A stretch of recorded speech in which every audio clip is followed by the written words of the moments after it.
G. Bush, you had a special edition of the Barbershop with Deion Primetime Sanders. We're going to show a clip about you asking him about Shedeur. I think a lot of people in Cleveland are still trying to separate the headlines and the social media image from who Shedeur is exactly as a man and a teammate. So a lot of people see the confidence. They see the jewelry. They see the spotlight. Why wouldn't you see that? You were birthed from that. Like, this is what we do. It's not that we're trying to show out a showboat. This is how it was. Like, if you pull up videos when he was 12 and 10, it was that. Like, that's where we come from. That's how he was exposed, and that's what it was for him. So that was like a badge of honor when he could rope up or chain up or link up. Then he turned to gold to diamonds. Like that, that's where we come from, man. So you can't fault a man for understanding where he came from. And that was the come up. That in our neighborhood, in our inner city, see, you getting caught up in thinking how he grew up. He didn't grow up with no silver spoon. He didn't grow up with no credit cards. You know, I took him to the other side of town, man. He grew up in South Dallas. Yeah, he grew up playing ball against us. like he and Shiloh and my daughter. Bossy played quarterback too. So we grew up on the other side. I took them to the other side so they could have that ingredient in them. When times got rough like they did, they would know how to respond. So, G. Bush, again, you had I encourage people, go watch it's on Barbershop. You can find it on YouTube. Biggest takeaway from, and you had him for a while, biggest takeaway from your conversations with Deion? I think when my biggest takeaway is he came off for the first time, seeing it from afar. He came off as a father.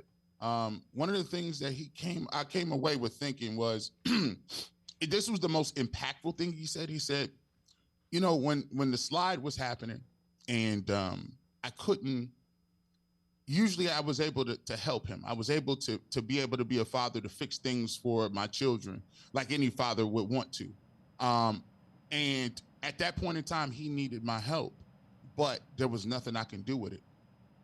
It was the first time I had felt like I had lost control of the situation. And we sat there and he said to see, your son go through something like that and not be able to help him was very difficult for him as a father. And I thought the thing that he told me and talked about, I thought he came off as very candid. I think he came out as vulnerable in telling his side of, some of the things that went down. But the most impactful thing that I do think he said was, I asked him about what's something that people have a misconception about Shedeur and something that maybe people don't know. And he brought up something, I don't think he told anybody else this. And he said, there was a kid, a young man that played for the University of Colorado.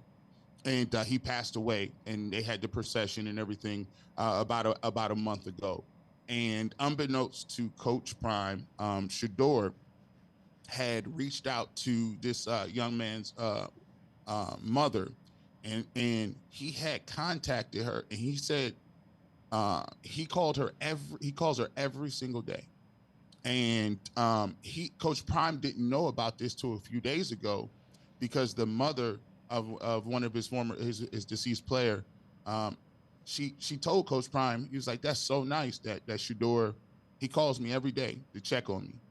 And Coach Prime didn't know anything about it. He said, I never knew. He said, he never tells me. He just does things. And he said, he has a good heart. He's a really good person.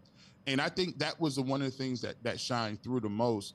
And I also thought that, he said that he is very fond of Andrew Berry and Jimmy Haslam, because there's a perception that he is moving around and doing a lot of different things. I asked him point blank. People think, hey, you Coach Prime, you move around a little bit. He said, listen, I'm going to be forever indebted and thankful for Andrew Berry and Jimmy Haslam for giving my son an opportunity when a lot of other people didn't. So I thought that was stand up about him.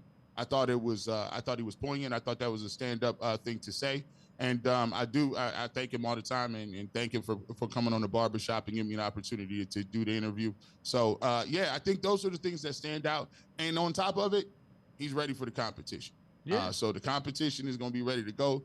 And I think he actually has some nice things to say about Deshaun Watson as well. So it's going to be an exciting summer. And you guys go check out the interview on the Barbershop.